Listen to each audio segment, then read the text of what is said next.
Sania Mirza has scaled the summit in the world of tennis. The recently crowned doubles world #1 is with us here on the DD Sport to reflect upon the milestones in her long tennis journey and also to reflect upon the road ahead. She has had a wonderful year, scintillating 2015. And Sania Mirza, welcome on DD Sports. Thank you. How do you reflect on nearly 1.5 decades of tennis journey?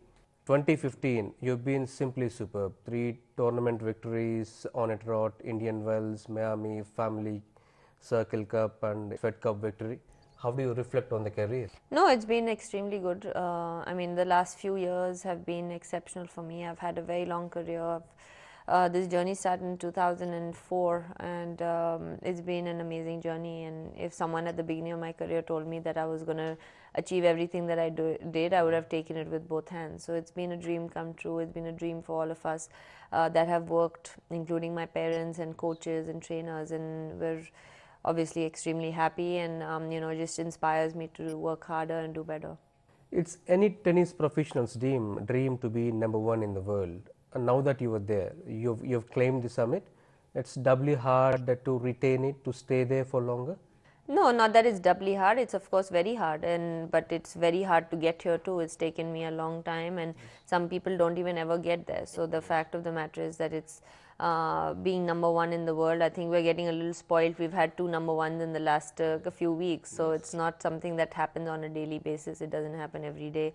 It's the toughest thing to do in your own sport, and especially as tennis, like you said, it's a very tough sport. It's a very global sport. It's probably after golf and tennis, there's no other as global sport, individual sport in the world. So that's why it's all the more hard in tennis to do something like this. So I have to keep working. Like I said, it inspires me to do better and inspires me to, I've achieved one goal, to keep trying to, sustain it, of course, but more than that, also achieve my other goals. You've played with few partners, right from Cara Black to Elena Vesnina to Martina Hingis currently.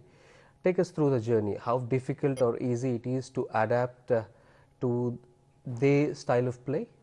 I think for me the most important thing is to get along with the partner off the court that you play with. I think it's important that you're friends. I mean, you don't need to be best friends, but at least if you're friends, I think it does help. But more than that, I think you have to suit each other's games. You have to try and complement each other's games, which I've done with all my partners, and that's why hence we've become partners. Some more successful than the others, but they've all been extremely special partnerships, and I've had great results with everyone. Really, the 4 main partners I've had is Vesnina, Bethany Mattek-Sands, Cara Black, and now Martina. So hopefully me and Martina can continue our form. We started really well, winning 3 tournaments in a row, and hopefully we can keep going. And talking about off-court friendship, you had the best one with Vesnina. Even you have tweeted sometimes that you want to be her agent with 50% commission. A bit of humor in that. No, I'm friends with all of them, but actually my best friend on the tour and actually off the tour, some of my best, she's Bethany Mattek-Sands is my best friend on and off the court, and so, but no, I've had a great relationship with everyone that I've played with, especially, these people who I've played a long term with, so, and we still stay in touch even afterwards. It's true that you take one tournament at a time, especially the majors or the big WTA tournaments. What kind of preparations go in before any big tournament? Look, I think tennis is something that we play about 25 to 30 weeks a year. So, we don't have that luxury like a lot of sports where you can actually take out a lot of time to, okay, I'm going to train 3 weeks to go and play a certain tournament. It doesn't work like that in tennis. And that's why if you ask any tennis player, he'll always talk about his immediate plans. It's very difficult for us to plan so much in the future. So, we just try to, try and stay, to be honest, we try to stay as fresh as possible, and especially as we keep going in the year. The more we keep going, the more it's May, June, July, we try to keep our bodies fresh, our minds fresh, because it's already been a long season for us and we play very long seasons. So, but I think before something really big, we try and take a week off or something. Like before French Open, we'll take a week off. We'll go to Barcelona and train there for a week on the same surface. You try and do that. You try and work on your fitness for about 3, 4, 5 days, just to build it back so that it can last a couple of weeks, and hopefully you can peak at the right time. And French Open and Wimbledon coming up later must be on your priority list. Yeah, but I mean, before, of course, but again, I mean, it's the same thing. Like I said, it's very tough for us to prepare for something at French Open. I have to play 3 more tournaments before French Open, to which I leave one for, tomorrow morning, and then I come back for a few days, and then I go play Madrid and Rome, which are two of the biggest tournaments of the year. So I have to really, as tennis players, not just me, but every tennis player, we have to really focus on day to day and week to week, which we're going to do. And so right now I'm just really worrying about Stuttgart. But of course, I mean, a Grand Slam is something that we all dream of playing and winning. And I've had the opportunity to win and play many times. But I would definitely, when we get there, that's going to be our main focus. 2010 can be considered a watershed year in your career. You had a very terrible wrist injury. That was the time that you took decision to get married. That was the time of transition from singles to doubles, but it paid off. It paid off incredibly well. No, actually I didn't make the transition in 2010. I was still playing singles. I played singles till 2012. So it was until the middle of 2012, and I was still top 100 in the world by far, and so very comfortably. So it wasn't then. But the first 6 months, I would say, in 2010, I mean, I don't think you can call it a watershed year, because the first 6 months I thought I was going to stop playing tennis because of my wrist injury. And it was, when I came back, it was like a new birth for me, because for me, everything that I achieve after 2010 is really a bonus, because I really thought my career was over at the time. But I can never call it a watershed year, because that's the year I won 4 medals, and I won 2 Asian Games medals and 2 Commonwealth Games medals. So it's, I think, very unfair to say that I was, I had a terrible year. I mean, I came back and won 4 medals, and hence it's helped me, to be the highest medal taker in the discipline of tennis in Asian Games. So I feel very proud about that. So was that the only time in 2010 that the thought crossed your mind to quit the game? No, it didn't cross my mind. I had quit. I was going to actually announce retirement at the end of the year. So, but no, there was a couple of times before that, I've had some bad injuries, and I've had to deal with some stuff off the court as well, which was really public. And it was something that, once I was extremely hurt, and I thought maybe I wanted to stop. But that was more of a passing thought and more of a dejected thought, rather than something that I was forced to be doing. I mean, with my wrist injury, it was just I was in depression for a few months. It was really difficult. As an athlete, it's very tough to cope with injuries, because you feel like you don't deserve to be injured, because you're playing very well, and you feel that, oh, we're so healthy, we're so invincible, we're eating right, we're working out so much, then how can we are the ones that get hurt or unhealthy? So one is that mental aspect, and B is because tennis is something that you do all your life, playing a sport, and when that's taken away from you, it's extremely difficult to manage. Mentally, it's very, very hard. So so it was never easy to deal with that. And but besides that, no, I've always loved playing tennis, and I loved competing. So after that, it's never really crossed my mind. Probably this is the appropriate time to talk about the support that your family has given you. They have been a pillar of strength. They were rock solid behind you right from your younger days. Even during that bad phase, injury phase, where you were mentally disturbed, they were behind you, encouraging you, spurring you up all the time. Yeah, I mean, that's what family is called, right? I mean, that's why you have family, because they love you unconditionally, regardless of the fact that of what's happening outside of this house, or I'm not playing at all. That's not going to change the fact that my family loves me, or I love them, and we'll support each other. So my parents have been extremely, they, like you said, they've been a pillar of strength for me. They've been 2 people who have inspired me all my life to be who I am today, on and off the court, and to inspire me to work hard every single day. And even after 22 years, we all still work very, very hard, and we still are trying to achieve certain things. And so I don't think I could have done it without my parents or my family, for sure. And you and Shoaib Malik, you are super sports couple, and even he has been a former captain of the Pakistan cricket team. What's the kind of emotional support that you give each other? We actually don't talk so much about sport, believe it or not. We try to, because we don't like to bring work home, and for us that's work. It's not a thing of relaxation. So we actually don't talk so much about either cricket or tennis, I mean, unless we really need to. But I think that what really helps is the fact that he and I both understand the pressures being a professional athlete that go into performing at the highest level. We understand the pressures we face on and off the field, on and off the court. We understand the priority that it needs to take over everything else if we need to perform at the highest level. We understand, so both of us, we understand that. I understand for him and he understands for me. How hard it has been to travel on the circuit after marriage? Traveling is always tough. For me, that's the worst part about being a tennis player. I mean, after all these years playing and living out of a suitcase out of 30, 35 weeks a year is very, very difficult. And not only that, but you have to adjust to time differences, you have to adjust to new courts, new conditions, new balls, day after day, taking a flight, going through security, checking in. It's a process, and people travel once a year and they feel tired. It takes them months to recover after that, saying they are not over jet lag, and we do it week after week. How do you manage all this stress, different core conditions, different weather conditions, injuries flaring up in different weather conditions as well? How do you get all this going? I mean, it's not easy. We're not superhuman. It was very difficult. So, but I think it's a very mental thing. You have to be prepared to do it, and I think that's how you reach the top, really, if you're mentally extremely strong. And talking about Indian women's tennis, where does it stand now? To be very honest with you, I think that in between it was looking a lot brighter, then it got a little dull, and but I think that the set of girls that we have now in the Fed Cup team are very good.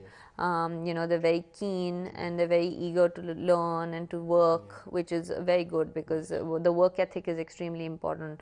After a long time, I don't think after me there's been someone who's been in the top 50 of the world in singles, and that's very good because now we have Ankita there, we have Pratna who like everyone saw, played a great match with me yesterday. She rose to the occasion really well. She played a great singles and then played with me, and it's not easy to play at home and with so much pressure going in the match, and there's all these people watching and thousands. They're not used to that, and even I am not used to that in terms of playing at home. I haven't played in 10 years. I think we have a very good set of girls, and I think that it's looking bright again, I think, and I think if they keep going the way they're going, they take the right decisions and keep working the way they are, we'll definitely see more people playing at the top level.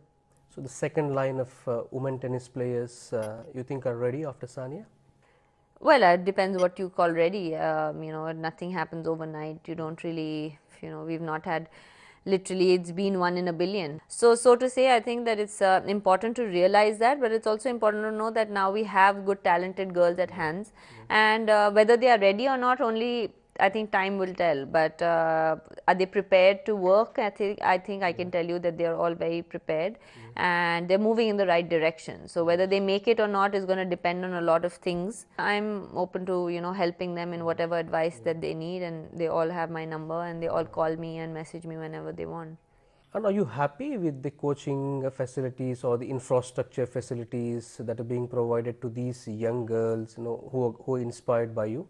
20 times better than when I started, 100%. We have amazing stadiums, like we saw. We have, we have great hard courts. We have all that, but it's still not close to the programs that we run. The coaching that we run is still not anywhere close to what the West has, and this is why I started the Sania Mirza Tennis Academy. We have this academy that, I don't know, you saw the academy. It's the best in the country by far, I feel, and it's maybe even in the subcontinent, because I think that for me the goal is to try and make this a hub where people don't need to say, oh, I don't have the money to go to America or Europe. It should be more affordable for them. People from Sri Lanka, people from Bangladesh, people from Pakistan, we get people coming from there who can come and play here and say we do have the facilities, because they do over there. I mean, that's the best you get. It's 12 amazing courts you have. So, and I think that kids should feel lucky that they have this. Coming back to your question, it's a lot better, the facilities and everything. I mean, we still have room for improvement. We always do. But I'd love to tell people to try and come and see the academy, and it's not because of anything else, but only because it will help you, try and make the right decisions. You still get inspired by the Federers, Sharapovas, Williams, and Yeah, I think the thing is that I mean it's tough for me to be inspired by or idolize, so to say. They are my competitors, so there's not something that I'm going to do. But I mean, but I think Serena inspires everyone, especially because I think she's someone that has achieved much more than I think Steffi is the only one who's achieved a little bit more than her in terms of Grand Slams, and Serena is, you know, probably the best ever we'll see in the game, and we have seen in the game. And so it's great, you know, it's great for women's sports. She's a great superstar for women's tennis. She's a great role model. Also comes from a very humble background, and where they made it, both the sisters, was pretty amazing. People always ask Federer why he's still playing. Oh, you know, but I mean, he's still number 2 in the world. You know, we're just spoiled because he was so good for so many years that we feel that he's, you know, almost he's almost Mr. Perfect, and he shouldn't ever lose a match. But you know, it's amazing that he still finds that energy, still inspires himself, and you know, finds that work ethic to still come out day after day and play at the highest level and be number 2 in the world. So he's very inspiring. I truly believe, yeah. and about the expectations, as you've been talking about earlier. What do they do to you? I mean, do they spur you up, or do they weigh you down, or you kind of balance them? No, I think we all have our moments. You know, it's. I think we come from a culture where women's sports was not really accepted, at least when I started, and but I think it's improved a lot. You know, people like me and Saina and Mary Com have really helped that cause. You know, of course, PT Usha is someone that has started the trend, but I think media was not as big at that point as well. But today, media has become really big. You know, we are all famous women sports people, which we never had before. We also come from a culture and a part of the world where it's not easy being a star. You know, it's, you don't need to just deal with things on the court. You need to deal with, especially me, I've had to deal with a lot off the court. You try and block it out, but there are times when you feel like, and I think that's when your family comes in, your support system comes in, and they really help you, I think, to, you know, move forward and try and stay positive. And I think it's important that you stay positive in all this.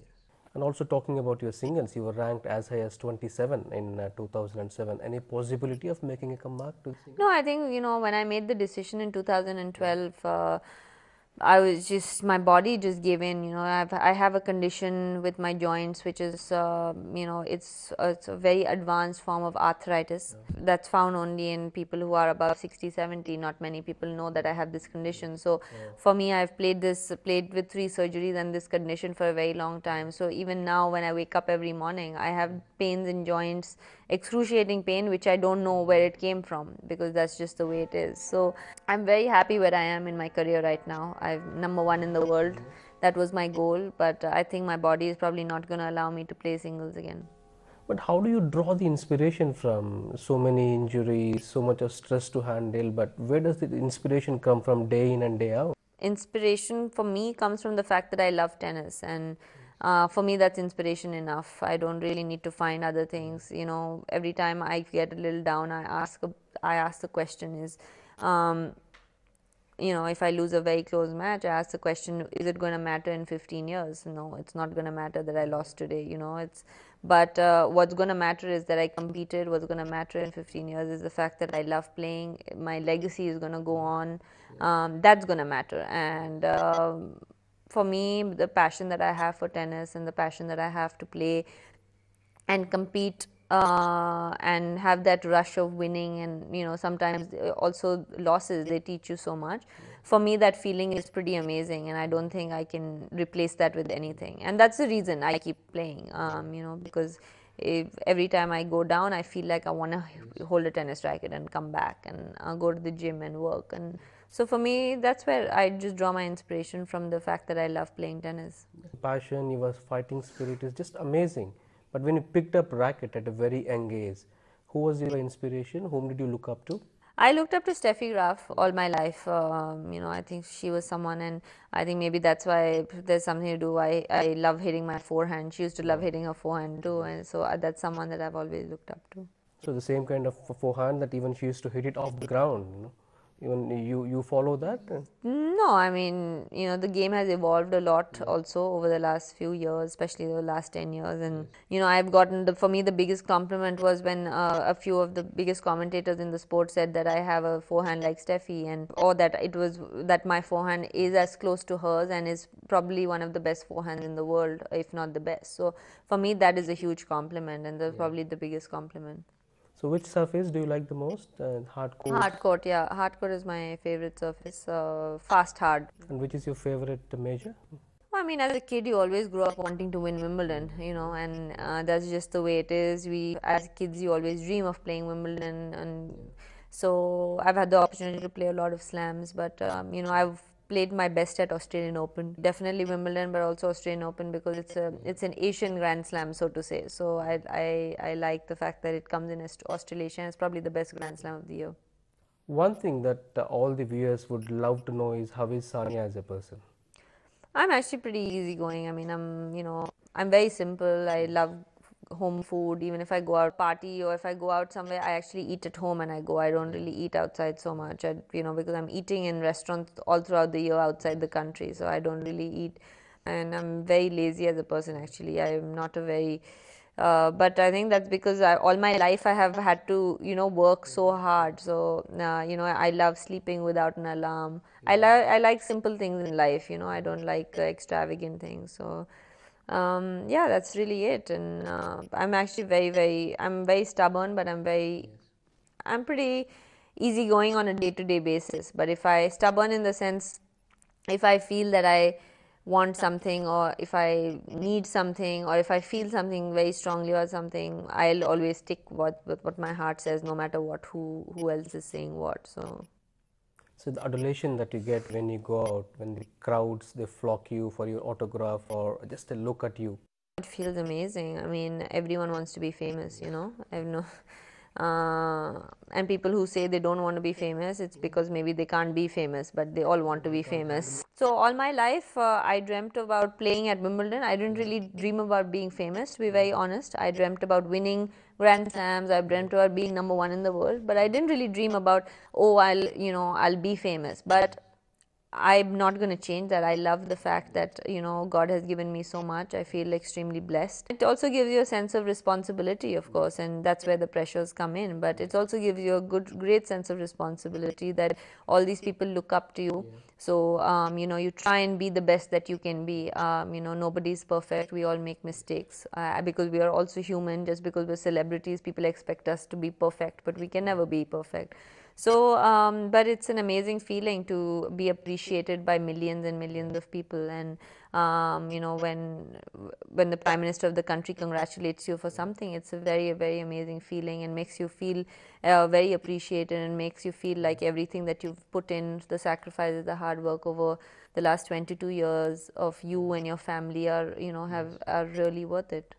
The government of Telangana, it has also made you the brand ambassador of their new state. A pleasant surprise for you?